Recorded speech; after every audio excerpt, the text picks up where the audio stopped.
एकनाथ खडसे यांचे जावई प्रांजल खेवलकरांना अटक झाली आहे। पुण्यामध्ये रेव्ह पार्टीवर कारवाई करण्यात आली आणि या पार्टीत एकनाथ खडसे यांच्या जावयाला सुद्धा अटक झाली आहे। खराडी परिसरामध्ये रेव्ह पार्टीवर छापा टाकण्यात आला। याच्यामध्ये प्रांजल खेवलकरांचा समावेश होता। पार्टीतून मोठ्या प्रमाणात दारू, गांजा आणि हुक्का पोलिसांनी जप्त केला। प्रांजल खेवलकरांसह 5 पुरुष आणि 2 महिलांना पोलिसांनी अटक केलेली आहे। प्रांजल खेवलकरांच्या घरातून लॅपटॉप, पेनड्राईव्ह, हार्ड डिस्क जप्त केल्याची माहिती आहे। सध्या दृश्य आपण बघतोय, पुण्यामध्ये रेव्ह पार्टी सुरू होती ज्याच्यावर धाड टाकण्यात आली आणि दुसरी दृश्य आपण बघतोय, खडसेंचा जावई याच्यामध्ये असल्याचं आढळून आलं। खडसेंच्या जावयाला सुद्धा या रेव्ह पार्टी प्रकरणामध्ये आता अटक करण्यात आली आहे। पोलिसांनी ताब्यात घेतलं। दरम्यान या कारवाईनंतर मंत्री गिरीश महाजनांनी काय प्रतिक्रिया दिलेली आहे बघूया। कालच नाथाभाऊंनी प्रेसमध्ये सांगितलं की 40गावला एवढे अंमली पदार्थ का मिळतात, तिकडनं कसे काय पकडले जातात, असं त्यांनी संशय व्यक्त केलेला होता। ते नेहमी अंमली पदार्थाच्या विरोधात बोलत असतात, पण आता त्यांची जावईच हे सगळं चालवत आहेत, सगळा उद्योग हे आज मला वाटतं या ठिकाणी समोर आलेलं आहे। म्हणजे आता हा विषय थोडा तपासाचाही आहे। नेमकं काय झालं काय नाही आज सांगता येणार नाही, नक्की सांगता येणार नाही, पण मला वाटतं पोलीस या बाबतीमध्ये तपास करत असतीलच, कारण मोठी बातमी आहे, मोठा विषय आहे। रेव्ह पार्टीचा विषय तर कुठे असला तरी तो मोठा होतोच। संशय होता की अशा पद्धतीनं कुठेतरी पुढे अडकवलं जाईल आम्हाला। बापूंना त्यांनी यांना अलर्ट करायचं होतं ना, जावई बापूंना त्यांनी त्यांना सांगायचं होतं की बाबा थोडंसं असं सांभाळा, असं काय असं होण्याची शक्यता आहे। मला वाटतं या गोष्टीला कुठे अर्थ नाही आहे। जे झालंय ते आपण मान्य केलं पाहिजे आणि ठीक आहे, तपासाचा भाग आहे हा। कोणी चूक केली असेल तर ते वेळात पडेल। मला असं वाटतं की नेहमी असंच बोलणं की काही झालं की यांनी केलं, काही झालं की त्यांनी केलं, काही झालं की हे षडयंत्र आहे। मला वाटतं प्रत्येक वेळेला असं षडयंत्र आपल्याशी कसं काय होतंय, असं नाहीये। आणि म्हणून मला वाटतं की काय जे असेल ते समोर येईल। आपण बघतोय, पुण्यामध्ये खराडी परिसरामध्ये रेव्ह पार्टीवर पोलिसांनी धाड टाकली। याच्यामध्ये एकनाथ खडसे यांचे जावई प्रांजल खेवलकरला सुद्धा अटक झाली आहे। पुण्यामध्ये रेव्ह पार्टीमध्ये कारवाई करण्यात आली आणि या पार्टीत खडसेंच्या जावयाचाही समावेश आढळलाय। खराडी परिसरामध्ये पोलिसांनी रेव्ह पार्टीवर छापा टाकला आणि मोठ्या प्रमाणात दारू, गांजा सुद्धा जप्त केला। हे रेव्ह पार्टीचं प्रकरण नेमकं काय आहे आपण ग्राफिक्सच्या माध्यमातून समजून घेऊया। पुण्यातील उच्चभ्रू खराडी परिसरामध्ये रेव्ह पार्टीचं आयोजन केलेलं। खराडीतील स्टे बर्ड गेस्ट हाऊस मध्ये ही रेव्ह पार्टी सुरू होती। रेव्ह पार्टीतून एकनाथ खडसे यांचे जावई प्रांजल खेवलकरांना सुद्धा अटक झाली आहे। प्रांजल खेवलकरांसह 5 पुरुष आणि 2 महिलांना अटक करण्यात आली आहे। रेव्ह पार्टीमध्ये काही क्रिकेट बुकिंगचा सुद्धा समावेश असल्याची माहिती आहे। क्रिकेट बुकिंगनीच रेव्ह पार्टीचा संपूर्ण खर्च केल्याची सुद्धा माहिती आहे। पोलिसांनी अंमली पदार्थ, मद्य, हुक्का जप्त केलाय अशी माहिती आहे। एकंदरीत पुण्यातल्या खराडी परिसरामध्ये ही जी रेव्ह पार्टी सुरू होती ते प्रकरण नेमकं काय आहे तेही आपण बघितलं आणि यामध्ये एकनाथ खडसे यांचे जावई आढळल्यामुळे आता मोठी खळबळ माजली आहे। तर प्रांजल खेवलकर नेमकं कोण आहेत बघूयात आपण ग्राफिक्सच्या माध्यमातून। ज्येष्ठ नेते एकनाथ खडसे यांचे प्रांजल जावई आहेत।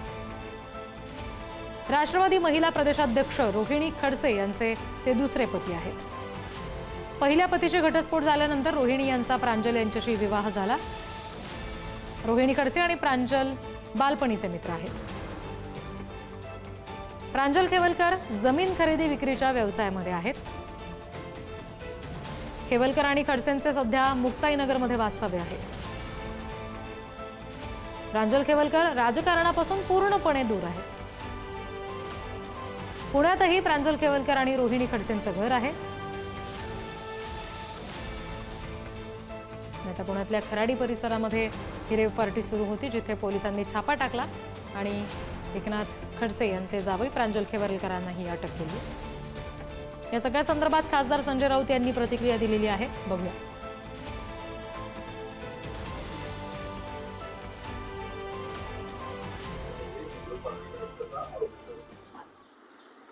बघा, माझ्याकडे त्याविषयी काही माहिती नाहीये।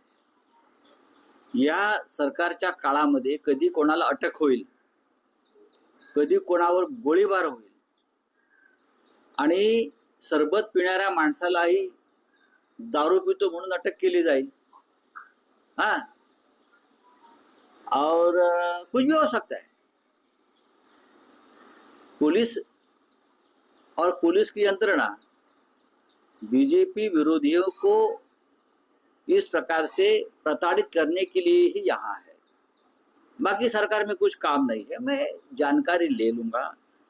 खड़से साहब के दामाद, उनको भी ऐसी एक केस में ईडी ने अरेस्ट किया था, उसमें कुछ मिला नहीं। 2 दिन से खडसे साहेब सरकार के खिलाफ, म्हणजे 2 दिवसापासून खडसे साहेब सरकारच्या विरुद्ध आणि खास करून गिरीश महाजन यांच्या विरोधामध्ये ठामपणे बोलतायत, पुराव्यांसह बोलतायत आणि त्यानंतर पुढल्या 24 तासामध्ये ताबडतोब ही कारवाई झाली रेव पार्टीची। एकनाथराव खडसे यांनी जे मुद्दे मांडले, जे आरोप केले, त्याची चौकशी होत नाहीये, त्याची चौकशी होत नाही। पण जो आरोप करतो त्याच्या घरावर धाडी घातल्या जातात। ही पार्टी ती पार्टी, तुमचं काय चाललंय मग? अख्खा भारतीय जनता पक्ष म्हणजे रेव पार्टी आहे, तुम्हाला माहिती आहे का?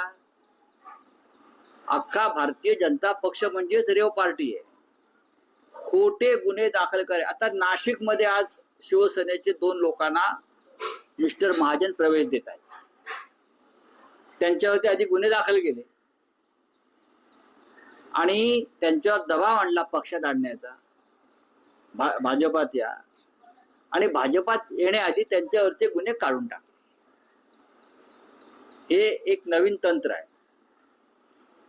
सुधाकर बडगुजर होते आमचे, त्यांच्या कुटुंबावर मकोकाच्या कारवाया केल्या, भाजपात गेले, रफादफा।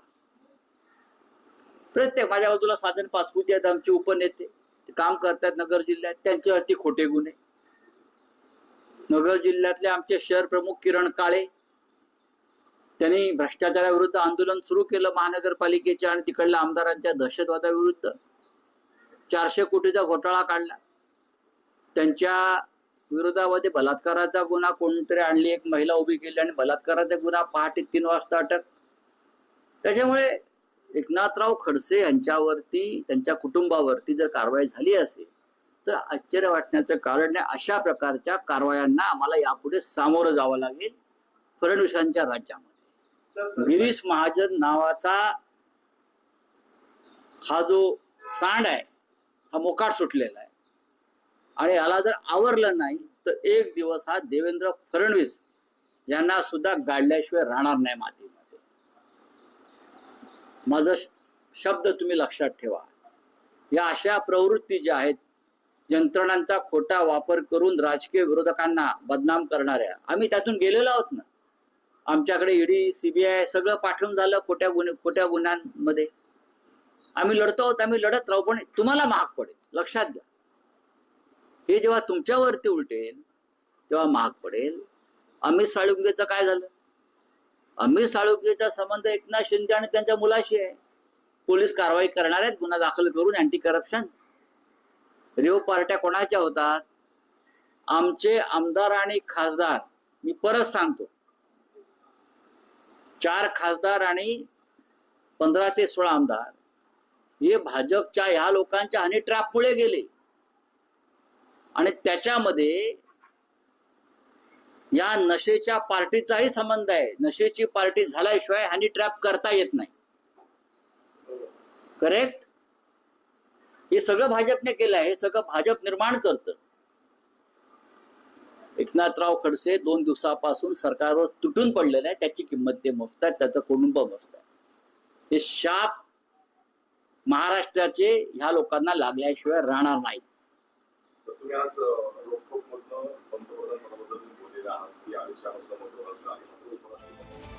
आपण बघितलं संजय राऊत यांनी या सगळ्या संदर्भात नेमकी काय प्रतिक्रिया दिलेली। फडणवीसांच्या राज्यामध्ये अशा पद्धतीनं आरोप होणं आणि नातेवाईकांवर गुन्हे दाखल होणं, या पद्धतीच्या गोष्टींना आम्हाला सामोरं जावं लागणारच आहे, असं राऊतांनी यावेळी म्हटलं। दरम्यान ज्या गेस्ट हाऊसमध्ये पार्टी झाली त्या गेस्ट हाऊसच्या बाहेरून आढावा घेतलाय आमचे प्रतिनिधी बालाजी पोद्दार यांनी। पुण्यात पहाटे 3:30च्या सुमारास रेव पार्टी सुरू होती आणि या रेव पार्टीवर पुणे पोलिसांकडून छापा टाकण्यात आला, ज्यामध्ये एकनाथ खडसे यांचे जावाई प्रज्वल खेवलकर हे सुद्धा सहभागी झाल्याचं पाहायला मिळालेलं आहे. अशा पद्धतीने पुण्यातल्या उच्चभ्रू भागामध्ये, खराडी भागामध्ये अशा रेव पार्ट्या सतत चालतात का असा प्रश्न आहे. कारण या ठिकाणावरून मोठ्या प्रमाणात अंमली पदार्थ जे आहेत ते पोलिसांनी जप्त केलेले आहेत, दारू जप्त केलेली आहे आणि पहाटे 3:30 पर्यंत ही सगळी पार्टी जी आहे ती सुरू करण्यात आलेली होती. खुजुरा नावाचं हे सगळं हॉटेल आहे. ज्या हॉटेलची जर आपण पार्श्वभूमी बघितलं तर त्याचं रिसेप्शनिस्ट जे आहे ते अगदी समोर आहे. हे हॉटेल आहे हे सुद्धा दिसत नाही. अगदी मागच्या साईडला हे सगळं हॉटेल आहे आणि या हॉटेलची बुकिंग कोण केली होती आणि नेमकं ही पार्टी कशासाठी होती, यामागे काय पार्टीचं नियोजन होतं, याचा सगळ्याचा तपास जो आहे तो पुणे पोलीस करतायत. पुणे पोलिसांकडून हॉटेलमध्ये आता मोठा पोलीस बंदोबस्त आहे, हॉटेलच्या बाहेर पोलीस बंदोबस्त आहे आणि या पार्टीमध्ये एका राजकीय नेत्याचा जावाई सुद्धा सहभागी झाल्याने या सगळ्यांना आता अटक करण्यात आली आहे. हॉटेल व्यवस्थापकाकडून मात्र कुठलंही स्पष्टीकरण देण्यात येत नाहीये. आम्ही माहिती घेत असल्याची माहिती या हॉटेलचा व्यवस्थापक जे रोहन आहे त्यांनी आपल्याला सांगितलेली आहे. सातत्याने पुण्यात होणाऱ्या गांजा, दारू याचा अवैध धंदा, या धंद्याचा परिणाम जो आहे तो अशा मोठ्या रेव पार्ट्यात सुद्धा होताना पाहायला मिळत आहे. आता यामध्ये पोलीस नेमकं काय कारवाई करतात ते पाहणं महत्त्वाचं आहे. व्हिडिओ जर्नलिस्ट निखिल करंदीकर सह बालाजी पोद्दार, पुढारी न्यूज, पुणे. तर पुण्यामध्ये रेव्ह पार्टीवर जी कारवाई झाली त्याच्यामध्ये एकनाथ खडसे यांचे जावई सुद्धा ताब्यात घेण्यात आले. त्याच्यामुळे आता खळबळ माजलेली आहे. एकंदरीत 5 पुरुष आणि 2 महिलांना ताब्यात घेतलं गेलेलं आहे. प्रांजल खेवलकर असं नाव आहे एकनाथ खडसे यांच्या जावयाचं. रोहिणी खडसे यांचे ते पती आहेत आणि त्यांना आता पोलिसांनी या रेव्ह पार्टी प्रकरणामध्ये ताब्यात घेतलेलं आहे. या सगळ्या पार्टीच्या ठिकाणाहून दारू, गांजा सुद्धा मोठ्या प्रमाणावर जप्त करण्यात आलेला आहे.